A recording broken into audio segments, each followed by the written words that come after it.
Awa.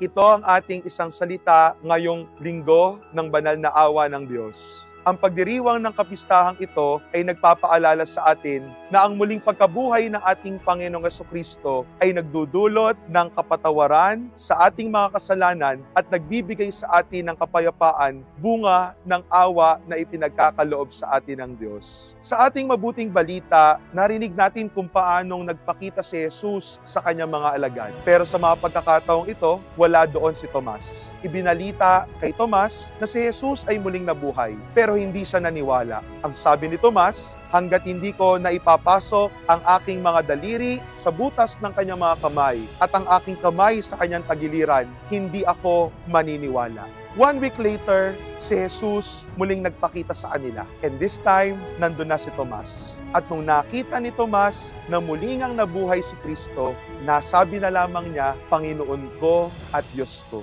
Sa maraming pagkakataon, katulad tayo ni Tomas, nagdududa sa muling pagkabuhay ni Kristo. Kasi sasabihin natin, kung tunay na muling nabuhay si Kristo, bakit may paghihirap? Bakit may problema? Bakit may pagsubok? Kung tunay nga na may awa ang Diyos at muli siyang nabuhay, bakit kailangan nating pagdaanan ang mga bagay na ito? Mga minamahal kong kapatid, ang awa ng Diyos ay nagpapaalala sa atin na kahit maraming pagsubok sa buhay, kahit maraming problema, kahit maraming hamon, tayong lahat ay binibigyan ng kasiguraduhan na hindi tayo pababayaan ng Diyos. Sa ating pagdududa, niyayakap tayo ng awa ng Diyos upang patunayan sa atin na tayo ay hindi nag-iisa dahil tayo ay may Diyos na laging kasama. Mga kapatid ko, ngayong linggo ng banal na awa ng Diyos, pinapaalala sa atin,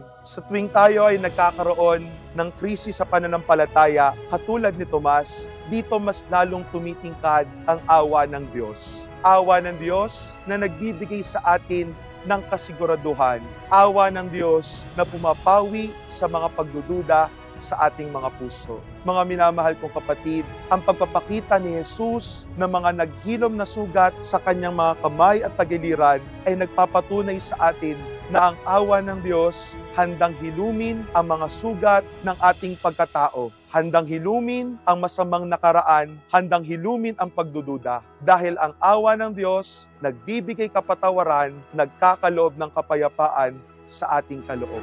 Awa